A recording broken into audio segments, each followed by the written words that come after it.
Súper. Bueno, muy buenas tardes a todos. Muchas gracias por la invitación. Como recién me presentaron, llevo un buen tiempo vinculado a Haití.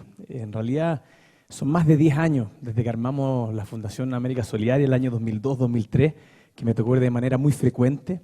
Y ahora en este nuevo formato, probablemente un poquito más senior, con menos pelo, trabajando como asesor del gobierno haitiano en poder armar una nueva institucionalidad de vivienda.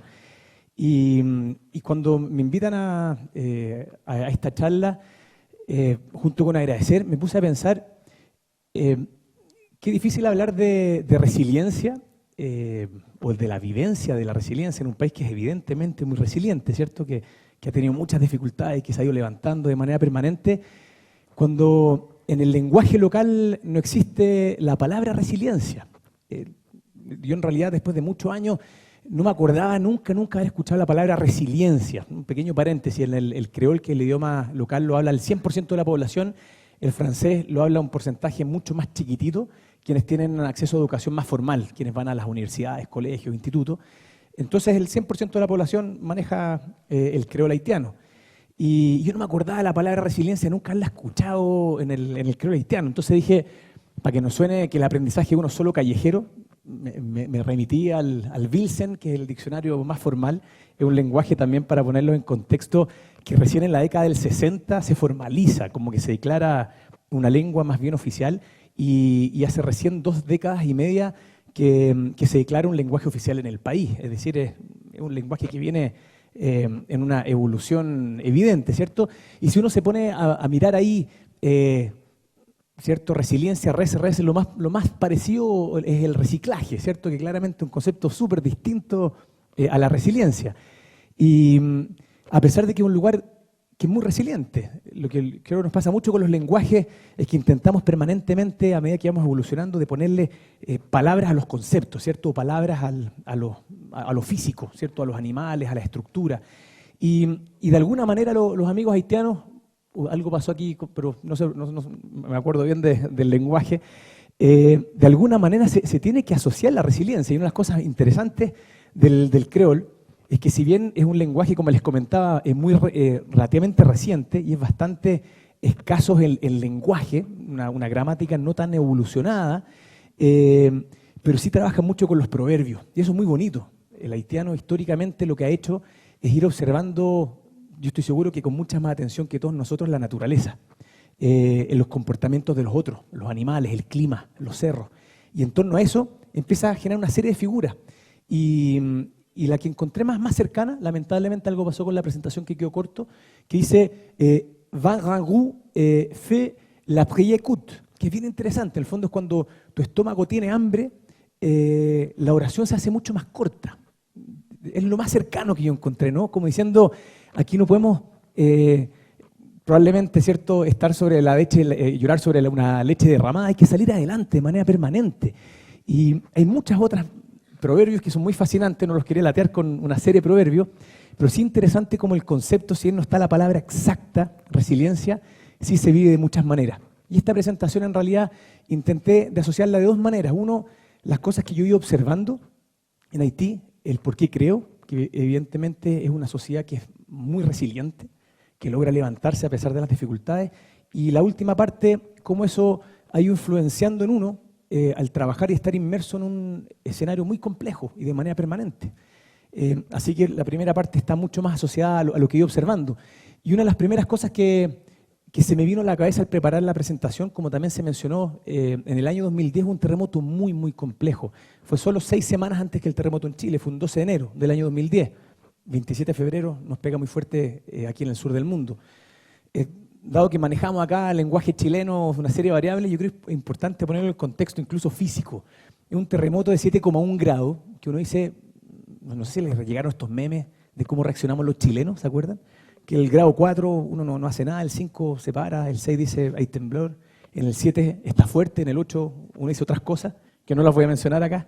Entonces en el grado 7 está fuerte, pero como que nos paramos y asumimos que la mayoría volvemos a lo que estamos haciendo de manera permanente. Bueno, en Haití mueren más de 250.000 personas en 35 segundos. Es bien impactante eso. Yo soy rancagüino y es imaginarse la población rancagüina en medio minuto que desaparece. Todas las vías rancagüinas, es bien impactante. Una de las explicaciones, vuelvo aquí a algo de ingeniería que es interesante. Haití, como todos sabemos, está en el Caribe, ¿cierto? Entonces, lamentablemente está en una zona donde pasan de manera permanente los huracanes. Y la población haitiana lo que hace es tener techos muy pesados, ¿cierto? Para que no se vuelen los techos. Como es casi toda autoconstrucción y no hay demasiadas normativas, no se encadena demasiado el techo con el muro. Y de manera paralela, hay muy poquita historia sísmica, entonces hay pérdidas de memoria. No es que acá en Chile estamos obligados, ¿cierto?, a tener estructuras que aguanten los terremotos. En Haití el último terremoto en esta zona fue hace muchas décadas atrás, entonces literalmente hay una pérdida de memoria. Cuando viene una aceleración horizontal, ¿qué es lo que pasa? Se te mueven estas estructuras. Como no están bien encadenadas, se aplasta todo lo que está dentro. Y esa es una de las varias explicaciones que por qué muere tanta gente. ¿Por qué pongo esta foto? Esta es la Catedral de Puerto Príncipe. Es un terremoto que además en los simbolismos pega muy fuerte, además de las vidas. El Palacio Nacional se viene abajo, la Catedral, 17 de los ministerios también se vienen abajo, muere el 30% de los empleados públicos, el edificio de Naciones Unidas, los edificios más elegantes. Yo que tengo amigos, y se lo agradezco a la vida, de distintos orígenes, prácticamente a todos algún cercano muere. Y a los poquitos meses del terremoto, ahí sigue en un formato, no tenía idea que iba a terminar tiempo después trabajando de asesor del mismo gobierno haitiano. Estaba con mucha curiosidad y con algo de dolor también, ¿no? De un país, un lugar que tú quieres mucho y que sabías que tenía un sufrimiento muy grande. Y tuve la oportunidad de ir a Puerto Príncipe al poquito tiempo. Y una de las cosas que más me impacta es cuando llego aquí a la catedral, que como se ve aquí en la foto, esta es una foto hecho que saco yo, completamente abajo. De hecho, aquí mueren muchas personas también. Esto fue a las 5:30 de la tarde. Habían varias personas en la iglesia. Y entro por el lado, ¿cierto? Empiezo a caminar por los escombros. En un momento bien complejo, ¿cierto? Cuando uno sabe que está en una zona donde murió muchas personas, es eminente que uno entre en una etapa de mucho respeto. Y de repente empiezo a escuchar como en la mitad de este lugar, que aparentemente no había nadie, un ruido, como que alguien golpeaba algo y sonaba como un fierro. Y me empiezo como a acercar a ver qué pasa. No sé si se alcanza a ver bien, pero aquí hay no sé si está el punto ahí, creo, bueno, ahí justo se alcanza a ver una espalda, ¿cierto? Y me sorprende mucho que había una persona que estaba ahí, una persona con el torso desnudo, muy, muy flaca, y que estaba golpeando en realidad el concreto al sacarlo de los fierros. Imagínense, fierros literalmente hace más de 100 años que se construyó esta catedral. Y lo que la persona realmente estaba haciendo es tratando de sacar estos fierros para poder venderlos en el mercado. Que uno diría, bueno, esto no tiene más valor que probablemente un escombro. Bueno, acá sin duda que te puede ayudar al menos para pasar el día.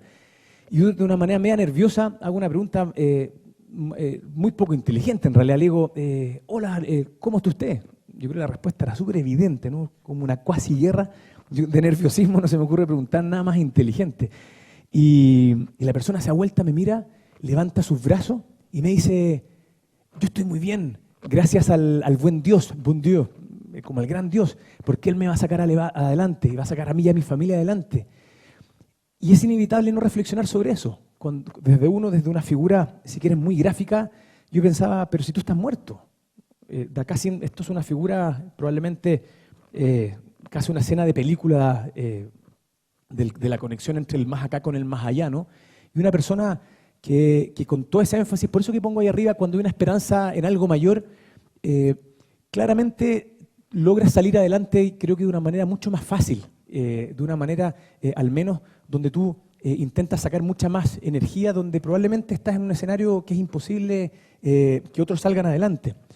Otra de las cosas que, preparando esta presentación, que es bien impactante en realidad, esta es una foto que fue muy premiada, esta claramente no la saqué yo, hay que repartir obviamente todos los créditos.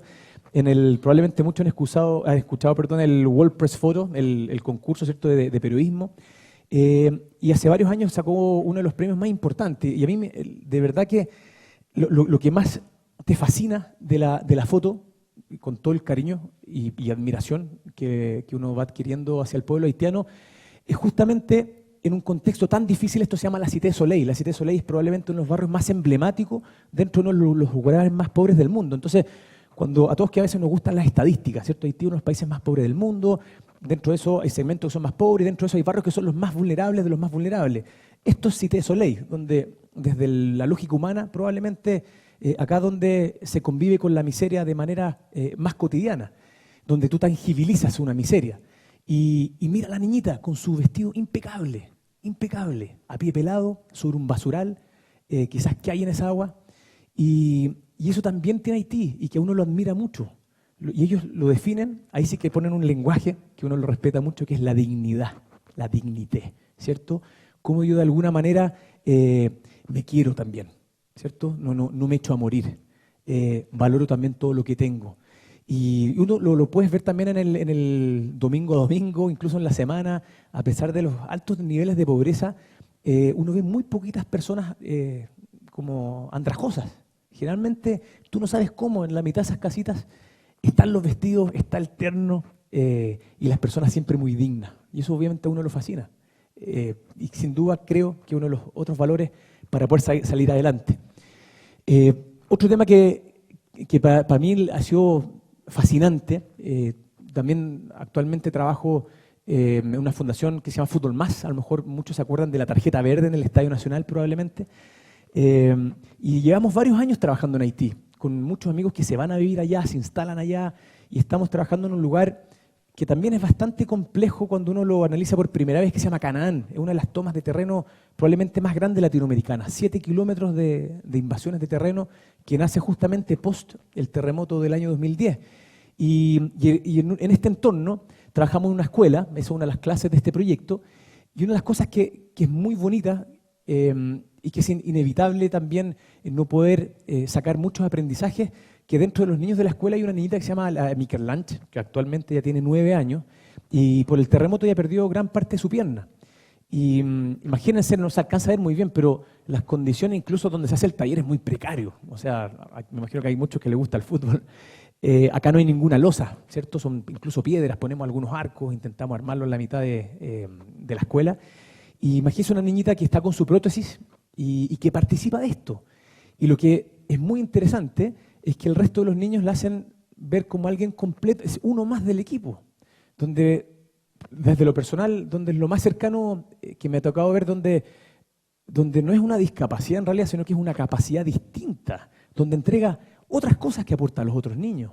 Le encanta bailar y de por qué ponemos acá Miquel-Lange, una niña invencible, porque incluso este caso puntual nosotros trabajamos, imagínense, en 75 barrios en 4 países latinoamericanos y siempre lo ocupamos para poder contarle a los otros niños latinoamericanos no solo la capacidad de ella, sino la importancia del entorno. Cuando el entorno te hace ver que tú eres uno más también, que todos nos podemos caer, todos podemos tener dificultades y se te hace mucho más fácil. También pongo acá el resultado o ser parte del proceso, porque mientras estaba preparando esta presentación, también se me viene a la cabeza algo que es muy interesante. Acá, nuevamente, los voy a llevar a un lenguaje muy futbolizado, pero muy asociado a la vida cotidiana. Uno de los varios ejercicios que hacemos en estos talleres, para hacerlo muy simple, imagínense una fila de niños que van pegándole hacia el arco, ¿cierto? Para hacerla fácil, para ver si es gol, no es gol, si alguien la ataja o no la ataja.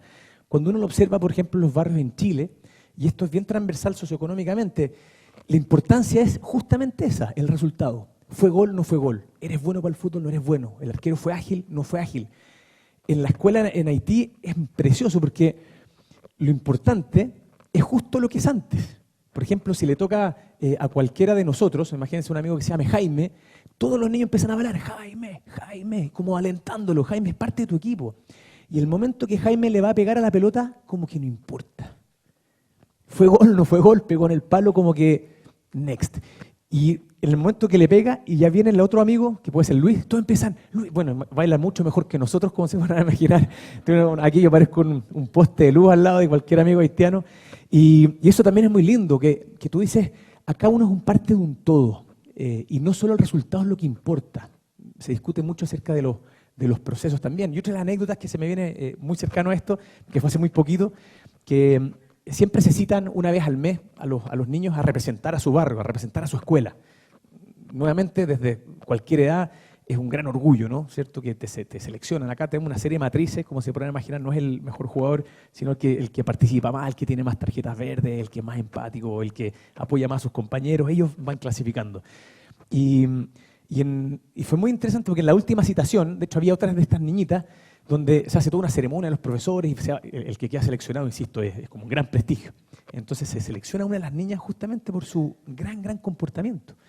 Y se pone a llorar en la mitad de la citación. Entonces, y todos quedamos, pero si este es un gran premio. Y lo que era muy lindo es que ella quería bailar, ella no quería jugar al fútbol. No le interesaba representar a su barrio desde la lógica de la cancha, sino cómo aportar también desde un todo. Y son las cosas que a uno le queda dando vuelta, cómo el entorno te influye también en poder salir adelante.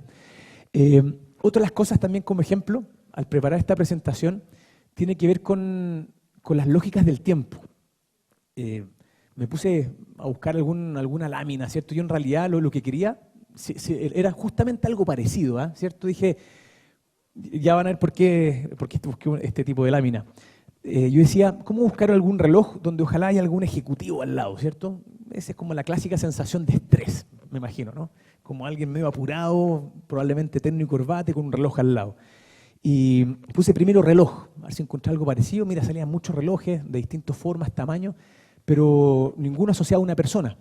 Y entonces se me ocurrió, ¿qué pasa si pongo tiempo? En tiempo se abre, yo pensé que lo iba a encontrar más abajo, y la primera foto que aparece es esta. Entonces, y es muy atingente a lo que les quiero compartir. Imagínense cómo será que en nuestro mundo occidentalizado, que cuando uno pone tiempo, lo primero es un tipo desesperado tratando de agarrar un reloj, da la sensación como que quiere controlarlo, ¿no? Y si es que uno estuviese con cosmovisiones distintas, el concepto de tiempo también va variando, ¿no? Si fuese tal vez una mirada media einsteiniana, a lo mejor serían muchos relojes, que unos más rápidos, otros distintos, depende de dónde te pares, a lo mejor el otro te pone más rápido, ahora, ¿cierto? Parece que se dilatan y se ensanchan según ciertas miradas. ¿Y por qué lo quiero relacionar acá? Porque hace poco, conversando con Otnel, que me he hecho muy amigo de él, en realidad sería el equivalente como al subsecretario de Vivienda, yo le transmitía la preocupación que tenemos los extranjeros en Haití respecto al tiempo, que nos frustramos mucho. Las cosas tienden a ser más lentas de lo que uno cree. Y él me dice, mira Guillermo, en realidad son muchos los factores externos que ocurren en la vida. Todavía me acuerdo, estaba sentado al frente del computador, entonces me dice, yo por ejemplo ahora tengo que mandar este documento. ¿Qué pasa si se me corta la luz? No es culpa mía, ¿no? Yo no puedo manejar eso. Probablemente también puedo haber dicho, ¿qué pasa si un chileno viene ahora justo a preguntarme todos sus rollos con el tiempo? Que también es un factor externo. Y me empieza a transmitir, bueno, si tú manejases todas las variables externas, serías Dios. Y también me queda dando vuelta fuerte eso. Tal vez la angustia que nos genera el tratar de controlar todas las cosas. Muchas cosas generalmente ocurren y probablemente hay que valorarlas de esa manera y respetarlas de esa manera. Para seguir avanzando también, siempre me queda esta frase, después de trabajar en Haití, ahora ya llevándolo un poco hacia mis vivencias y cómo lo voy aplicando, que la frustración es muy difícil ganarla en contextos tan difíciles. Uno aprende a convivir con ella, a compartir con ella, pero nunca a ganarle. Pongo aquí también el día, la semana y el mes. Con muchas de las personas extranjeros que hemos ido trabajando ya, es interesante si tú analizas tu día, generalmente no te va tan bien en tu día. La reunión que armaste, lo que planificaste, generalmente no funciona. Lo que ocurre en la semana, algo empieza a ocurrir que como que uno tiende a empatar más o menos, ¿no? Y después cuando las temporalidades son más largas y uno mira hacia atrás, claramente que los avances son muy importantes. Pero aquí nuevamente el factor tiempo es algo que al menos no tiene que desesperar. Muy rápido, dado que queda poquito tiempo, me gusta mucho esta foto. Yo en realidad, una parte que se llama la Villa de los Artesanos, no me di ni cuenta en realidad, lo encontré muy gráfica de lo que es Haití, muy visible, y una amiga colombiana que trabaja en el BID, yo no me había dado ni cuenta, ella me dice, ¿viste la toalla? Yo en realidad no había visto la toalla.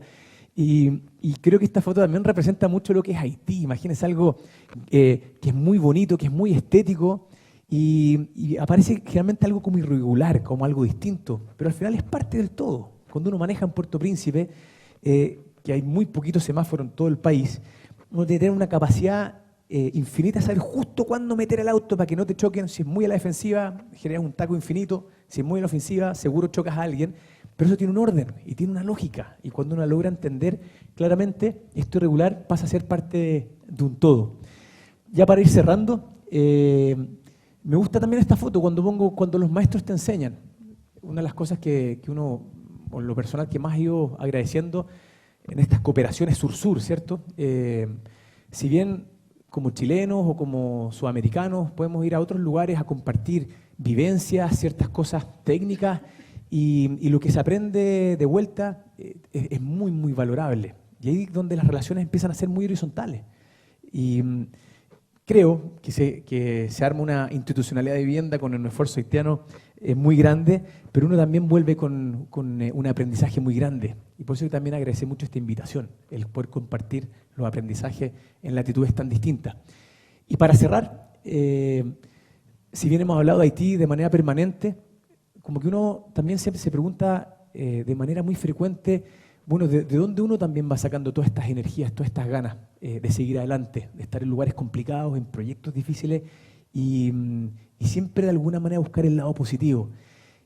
Y si bien estábamos hablando de Haití, uno de mis maestros, si es que es el lenguaje, viene de Copiapó, de Chile. Mi primer trabajo hace hartos años, 16 años en realidad, me fui a trabajar a Copiapó y empecé a trabajar con niños de la calle, con un grupo fascinante, pero también con dificultades muy grandes. Eran chicos con todas las adicciones y todas las dificultades que se imaginan. Y en una de las conversaciones con uno de ellos, el Epidemia, el conversante, todavía me acuerdo hasta la calle, es inolvidable esa conversa. Le digo, oye Epi, pues empezamos a hablar con todos los amigos que cuando íbamos a celebrar los cumpleaños, hay que celebrar los cumpleaños. O sea, en la calle, en la casa, el cumpleaños, un cumpleaños, ¿cierto? Y me dice, tío, yo no sé cuándo estoy de cumpleaños. Y de verdad que uno lo marca mucho. Probablemente la crónica de una muerte anunciada. Hace poquito él también muere por una enfermedad que está muy estigmatizada en nuestro país. Y los 21 de junio, que celebramos siempre los cumpleaños, tuvimos la suerte como familia de ir para allá, de ellos venir para acá.